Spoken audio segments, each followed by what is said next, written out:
Baik anak-anak, hari ini kita akan belajar geografi. Pernah nggak sih kalian ada yang bertanya, saya kan anak IPA, kok harus belajar geografi juga?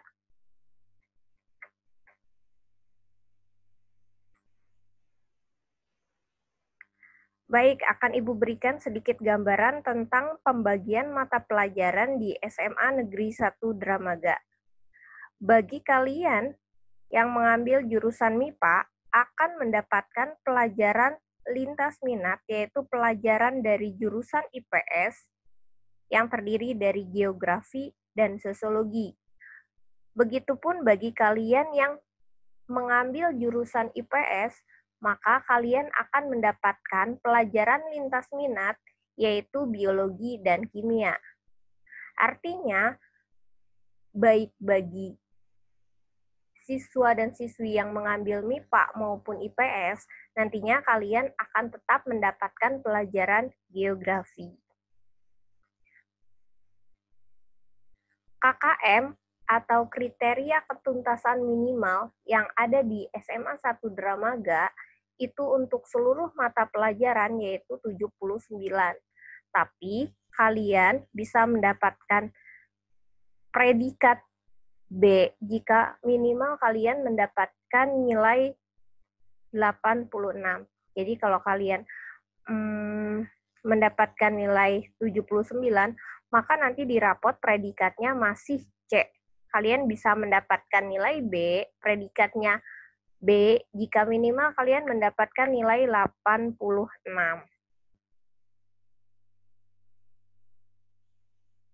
Oke, baik. Hari ini kita akan belajar tentang bab 1, yaitu tentang pengetahuan dasar geografi. Tujuan pembelajarannya yaitu melalui pembelajaran daring dan luring, peserta didik dapat mengetahui pengetahuan dasar geografi dan penerapannya dalam kehidupan sehari-hari. Kenapa ya kita harus belajar geografi? Ada yang tahu jawabannya? Oke, kita lihat di sini ya, kenapa kita harus belajar geografi. Di sini ada gambar bumi. Ya, salah satu alasannya kenapa kita harus belajar geografi, karena kita semua tinggal di planet bumi. Bumi adalah salah satu planet yang ada di tata surya. Planet ini sangat penting untuk diketahui dan dipelajari. Bumi merupakan tempat manusia, binatang, dan tumbuh-tumbuhan hidup, tumbuh, dan berkembang biak. Pentingnya kehidupan di bumi membuat manusia mengembangkan banyak disiplin ilmu. Salah satunya adalah geografi. Ilmu ini adalah sebuah kajian atau ilmu pengetahuan yang menerangkan sifat-sifat bumi, menganalisis gejala-gejala alam dan penduduk, serta mempelajari corak yang khas mengenai kehidupan, dan berusaha mencari fungsi dari unsur-unsur bumi dalam ruang dan waktu. Geografi berasal dari bahasa Yunani yang terdiri dari dua kata, yaitu geo dan graphein. Geo artinya bumi dan graphein artinya tulisan atau gambaran. Jadi kalau kita gabungkan, maka geografi berarti tulisan atau gambaran tentang bumi. Tokoh yang pertama kali mencetuskan istilah geografi yaitu Eratosthenes. Sehingga Eratosthenes ini dikenal sebagai Bapak Geografi. Studi geografi pada hakikatnya merupakan pengkajian keruangan tentang fenomena dan masalah kehidupan manusia. Untuk menjelaskan fenomena-fenomena di permukaan bumi, diawali dengan mengajukan 6 pertanyaan pokok, yaitu what, why, where, when, who, dan how. Pertanyaan-pertanyaan tersebut untuk mengetahui gejala-gejala yang terdapat di permukaan bumi, sehingga Hasil uraiannya jelas sebagai cara pandang geografi. Contohnya seperti ini ya. Di sini ada bencana banjir. Maka geografi akan mengajukan 6 pertanyaan. Contohnya, apa yang terjadi, di mana banjir tersebut, kapan terjadinya banjir, bagaimana bisa terjadi banjir, bagaimana solusinya, dan sebagainya. Oke, baik. Subbab yang kedua yaitu tentang objek geografi. Objek geografi terdiri dari 2. Objek yang pertama yaitu objek material. Objek material geografi adalah semua materi yang menjadi sasaran atau kajian ilmu geografi, berupa fenomena yang terjadi di permukaan bumi atau fenomena geosfer. Fenomena geosfer itu terdiri dari atmosfer atau lapisan udara, hidrosfer atau lapisan air, litosfer lapisan kerak bumi, biosfer makhluk hidup, antroposfer lapisan manusia dan aktivitasnya.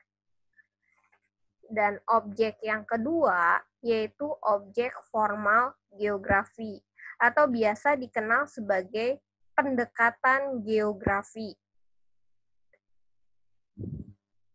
Pendekatan geografi atau objek formal geografi merupakan cara pandang atau sudut pandang dan cara berpikir dalam mempelajari geografi serta analisis terhadap objek material.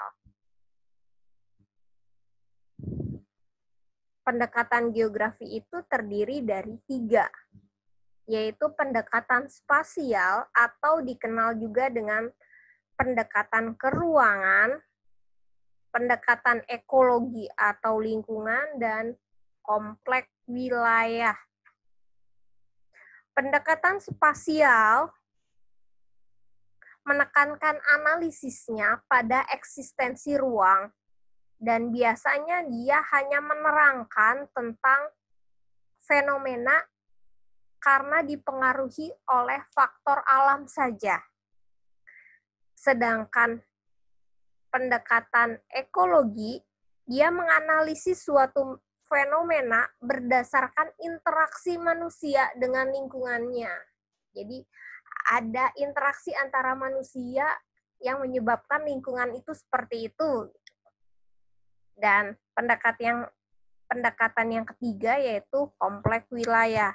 Ini perpaduan antara pendekatan keruangan dengan kelingkungan. Jadi dia mengkaji suatu fenomena dengan mengkaitkannya dengan beberapa wilayah. Ibu kasih contoh, misalnya fenomena banjir di Jakarta. Ibu akan mengkajinya, menganalisisnya dengan pendekatan spasial. Maka analisisnya seperti ini. Banjir di Jakarta disebabkan karena curah hujan yang tinggi. Ruangnya di mana? Di Jakarta. Penyebabnya apa? Karena curah hujan yang tinggi.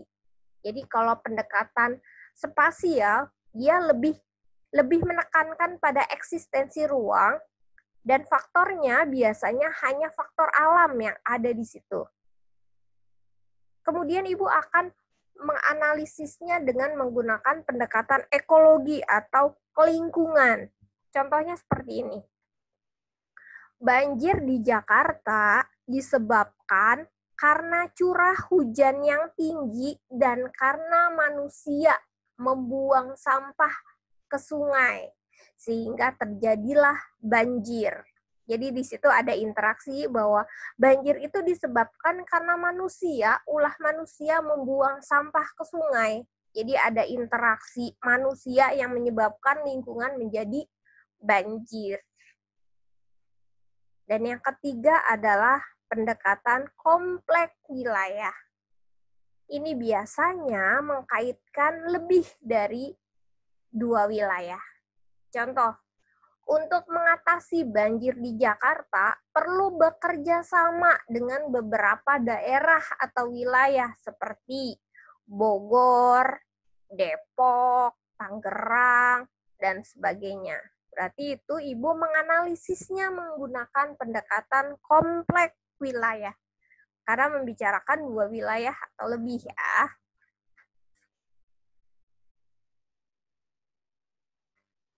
Oke, sudah paham ya?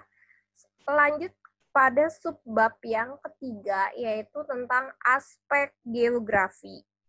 Aspek geografi terdiri dari 2 aspek, yaitu aspek fisik yang berkaitan dengan alam dan aspek sosial berhubungan dengan manusia atau aktivitas manusia. Kita lihat contohnya ya, biar lebih jelas. Kalian coba lihat gambar pada nomor 1. Di situ terlihat aktivitas manusia, ada yang berdagang, ada yang membelinya. Nah, berarti ini masuk ke dalam aspek sosial, betul. Dan yang kedua, kalian bisa lihat di situ ada gambar apa? Ada gambar hewan, ada gambar tumbuhan. Itu dia berarti aspeknya adalah aspek fisik. Kita lihat lagi gambar yang ketiga, itu ada gambar wayang. Wayang itu hasil budaya. Hasil budaya dari Jawa Tengah. Berarti aspeknya adalah aspek sosial. Gambar yang keempat itu gambar keanekaragaman agama di Indonesia. Berarti aspeknya adalah aspek sosial. Yang kelima itu gambar tanah. Berarti aspeknya adalah aspek fisik. Dan yang keenam jelas ya, air termasuk ke dalam aspek fisik. Cukup jelas ya untuk aspek geografi. Kita lanjut ke subbab yang keempat, yaitu tentang konsep geografi. Konsep esensial dalam geografi itu ada 10. Agar kalian menghafalnya mudah, maka Ibu kasih trik-triknya nih ya. Menghafalnya seperti ini. Jaket Mr. Polo agak gudiken. Jaket Mr. Polo agak gudiken. Oke, jaknya itu apa sih? Jaknya itu jarak. Ketnya apa? Keterjangkauan. Misternya morfologi. Po-nya pola. Lo-nya lokasi. Agaknya aglomerasi. Gu-nya nilai guna. D-nya diferensiasi area. I-nya interaksi dan interdependensi. Dan K-nya adalah keterkaitan ruang. Oke, baik, kita akan bahas satu persatu ya. Kita mulai dari jarak. Jarak itu dibagi menjadi 2 ya. Ada jarak absolut dan ada jarak relatif. Jarak absolut adalah jarak yang sudah pasti. Biasanya menggunakan satuan kilometer atau meter. Sedangkan jarak relatif adalah jarak yang tidak pasti. Biasanya menggunakan satuan waktu. Kita lihat contohnya di bawah. Contoh ke-1.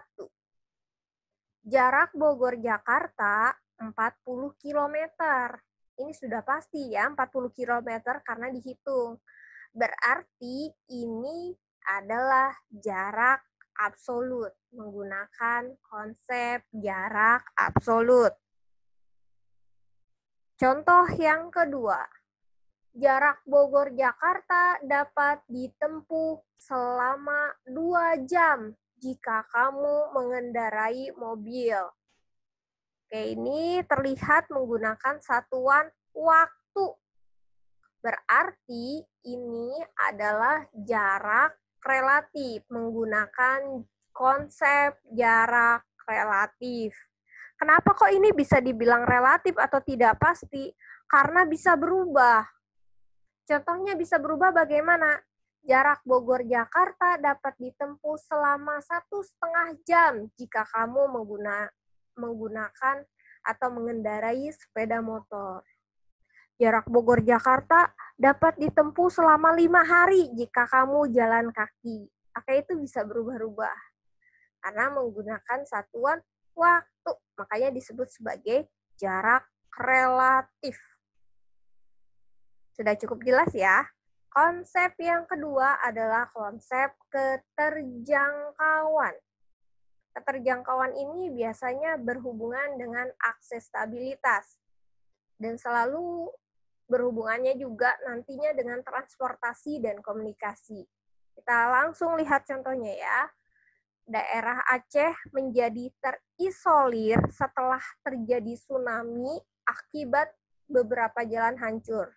Oke, sini sudah jelas ya bahwa tempatnya menjadi terisolir karena jalan-jalannya hancur. Berarti di sini keterjangkauan, menggunakan konsep keterjangkauan. Konsep ketiga yaitu morfologi.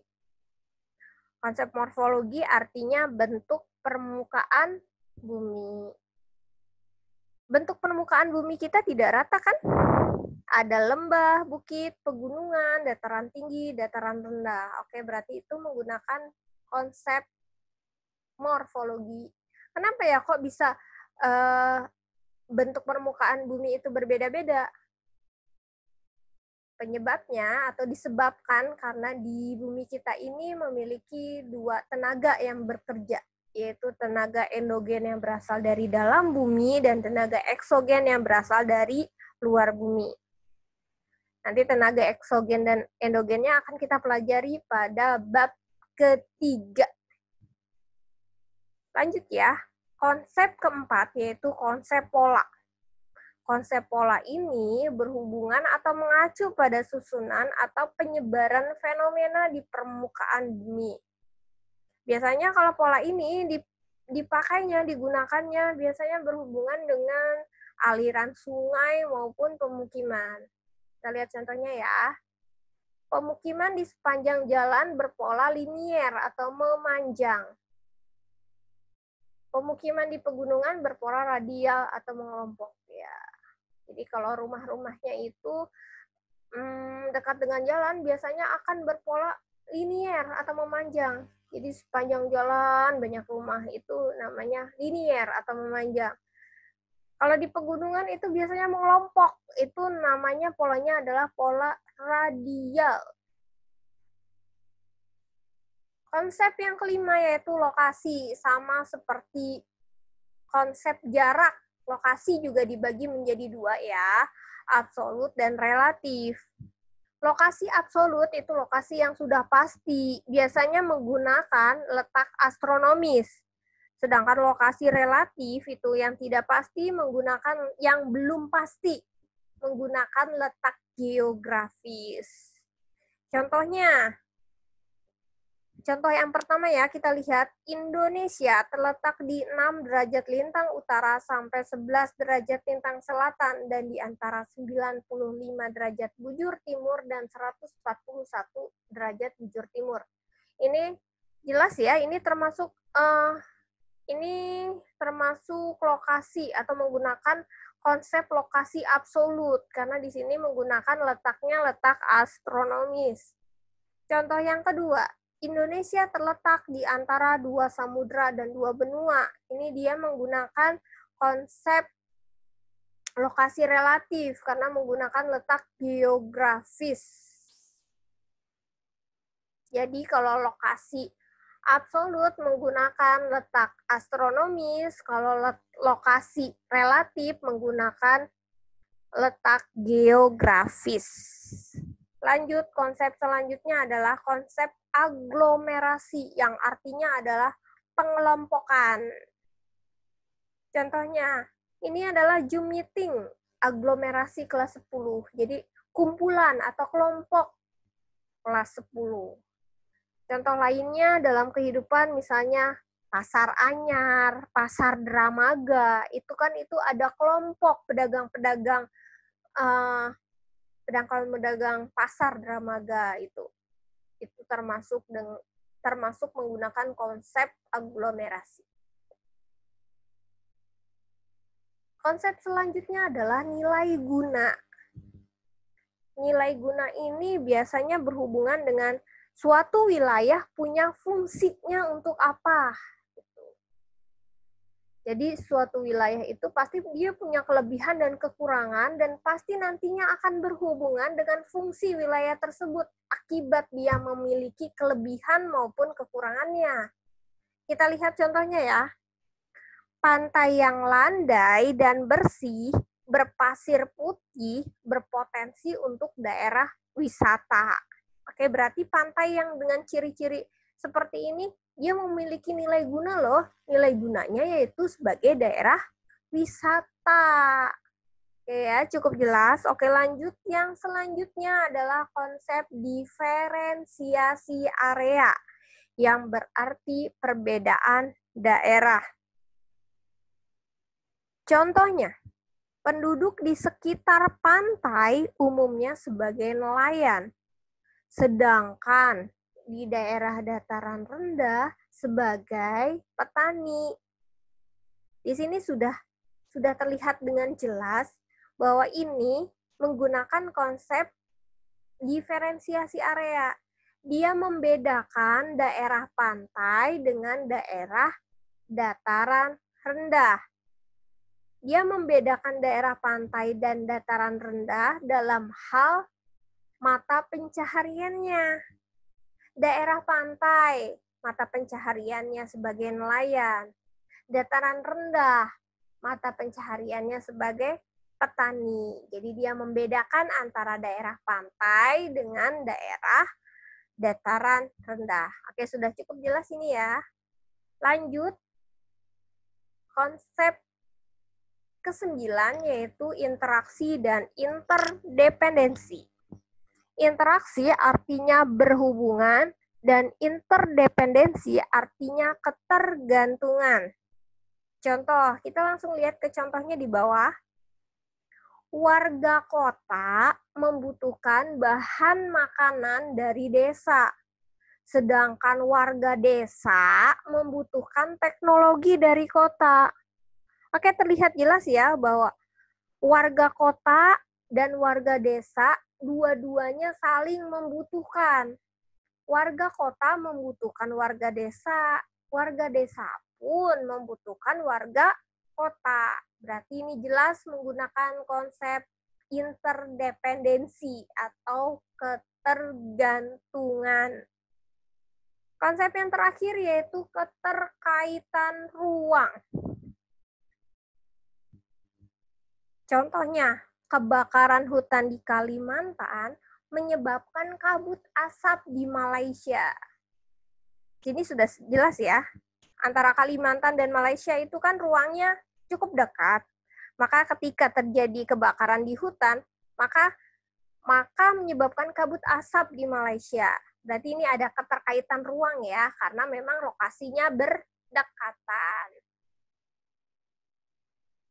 Oke, sudah cukup jelas ya.